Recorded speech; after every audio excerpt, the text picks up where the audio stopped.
ছোটনের বাবা অফিস থেকে বাড়িতে ফিরে এসে দেখে যে ছোটন কাঁদছে আর ছোটনের মা টিভিতে সিরিয়াল দেখছে।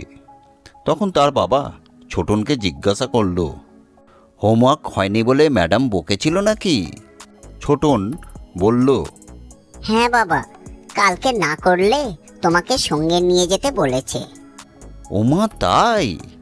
ছোটন বাবা, কালকের হোমওয়ার্ক তোকে করতে হবে না, কালকে ম্যাডামের সঙ্গে একটু আড্ডা মেরে আসবো। এই কথাটা শোনার পর ছোটনের মা সিরিয়াল বন্ধ করে এসে ছোটনকে হোমওয়ার্ক করাতে শুরু করে দিল। ছোটনের বাবা ছোটনের মায়ের বাংলা সিরিয়ালের নেশা এইভাবেই ছাড়াতে পারল। ছোটনের মা এখন সিরিয়ালকে গুরুত্ব না দিয়ে ছেলের হোমওয়ার্কে গুরুত্ব দিয়েছে।